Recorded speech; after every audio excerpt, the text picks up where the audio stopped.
Let's talk about love for a sec, hey? Yeah, it's about that time. Has its own day every February 14th. People go out and buy heart-shaped chocolates and expensive flowers. Maybe even choose to shower that day so they're smelling their freshest for their significant other, for their love, for their amore. But where does it come from? This this love. And I don't mean where in the body does it come from. Like, does it literally come from the heart? It comes from the brain. Um, I'm not talking about chemicals, no dopamine response or anything like that. I'm not talking about pheromones, I'm talking about in order to give love, where does it originate? You understand?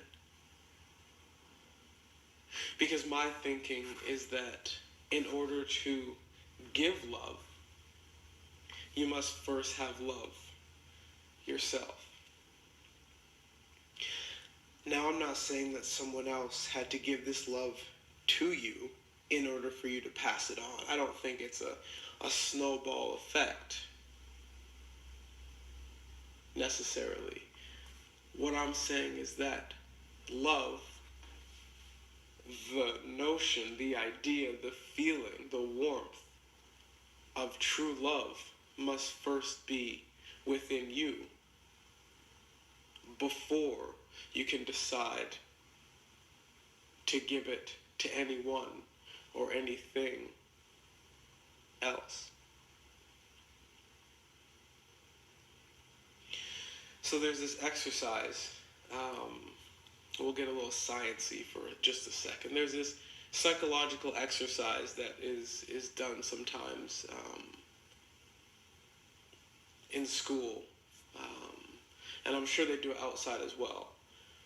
But in my experience, it's done in school, and for the week, say like we can go even just 5 days for the school week, Monday through Friday.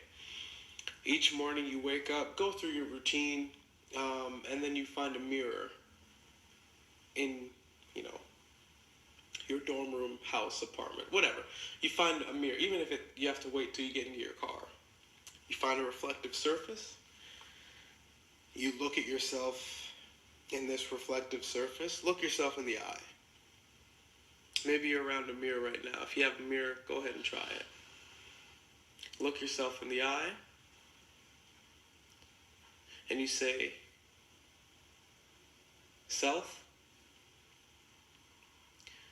I love you unconditionally. I forgive you for any mistakes that you may have made yesterday. And I look forward to making memories with you today.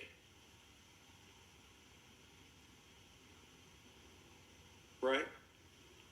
Self, I love you unconditionally. I forgive you for any mistakes you may have made yesterday. And I look forward to making memories with you today. Now, it sounds like one of those things that maybe you hear in this big dramatic love story, but there are no cameras, there are no fans, there's no one else with you. In this exercise you do with you and your reflection. And yet, I'm sure, at least I know when I first heard, I'm sure some people's minds went to, if somebody said this to me, I'd marry them on the spot. That kind of thing. Like, if anyone gave me that much love, I don't know what I would do. I would explode with happiness. And it's not even Valentine's Day. Oh my.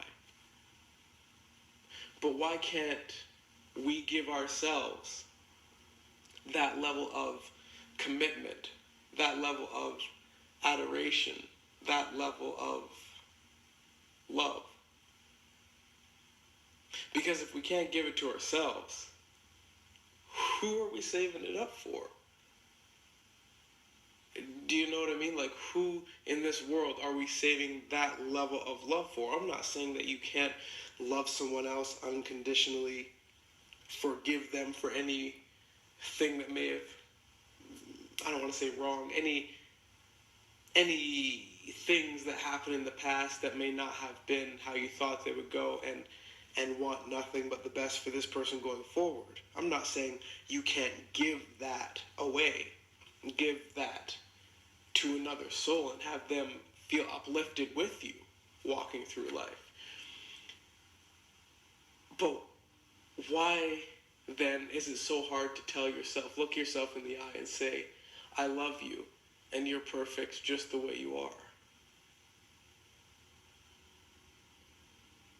Now in class, we'd come back, we'd talk about it, and people would say, I had a really tough time looking myself in the eye. And as I was saying, I love you, or you're perfect the way you are, or I forgive you, I thought about situations where I could have been better. Or I didn't think I was pretty enough to really say this. Or I told myself, you're perfect. And then I kind of assessed myself like, but you could be a bit smarter. You didn't get that A plus you wanted on that test last week. And, you start criticizing yourself. And negativity is everywhere, people. You know this. You can step out. You don't even have to step out your front door to experience negativity. I mean, you see the news, you see the newspapers. I have never seen a newspaper or a news channel, 6 o'clock news headline with 142 babies were healthily born on this day between 8 a.m. and noon. I've never heard that. I've heard of some of the negative stuff, some of the disasters that have happened recently in this world, or some of the traumatic events that have happened where innocent lives were taken for what seems like pointless reasons. But given all that happens outside, when we are with ourselves, the only one person who knows exactly what we're thinking and feeling at any given moment, second of the day. Why can't we tell that person, that inner us, that we love them and we want them to stay, and nurture that feeling of accomplishment through love?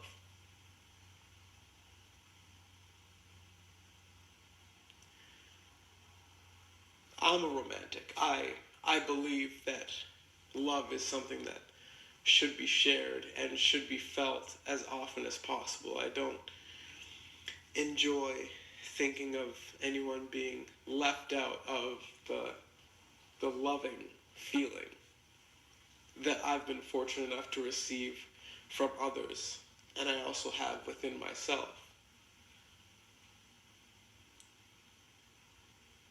However, there comes a time where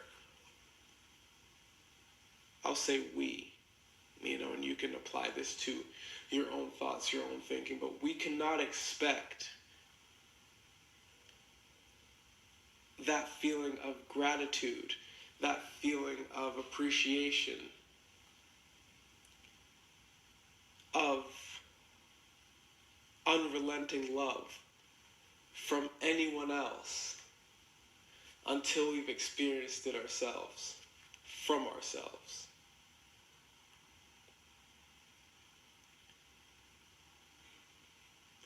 So if this challenge is something you'd like to do, looking yourself in the eye, in the mirror, when you're, before you go out, in the morning,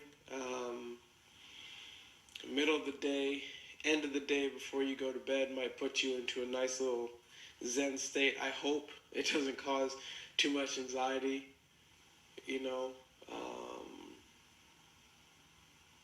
but just try it. Try loving yourself. Try falling in love with yourself. There's no narcissism. I'm not talking about falling in love with your reflection. That's different. And that's not at all what I mean. I mean fall in love with yourself, with your being. Because the one thing you know for sure is that from your first day all the way through to your last day, your inner self is going to be with you every step of the way.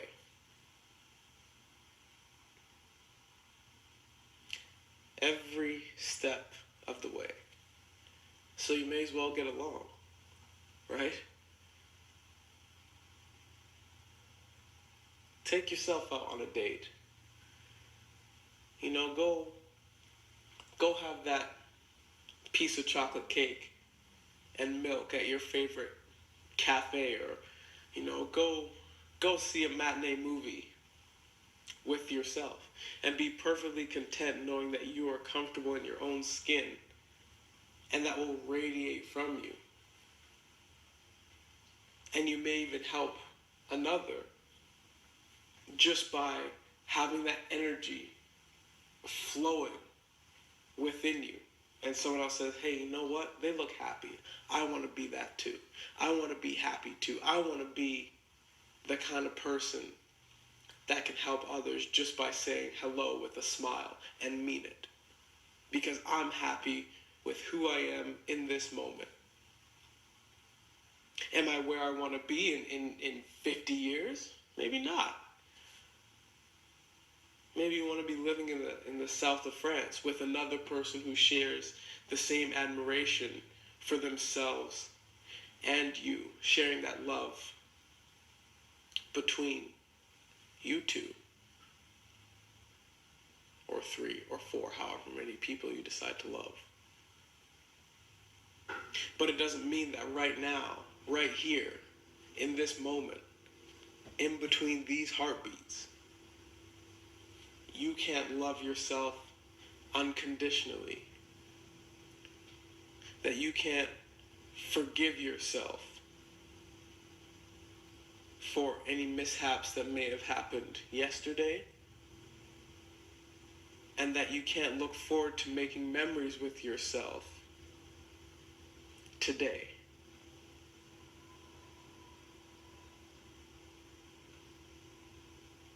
So love yourself. Fall in love with who you are. Own who you are. Take a leadership role in who you are. Because who you are is special. And it's a beautiful thing. And before you look for that Valentine's Day card or those chocolates, which are both things that are amazing to receive, but right before that happens, give yourself a pat on the back and just say, you know what, I love you.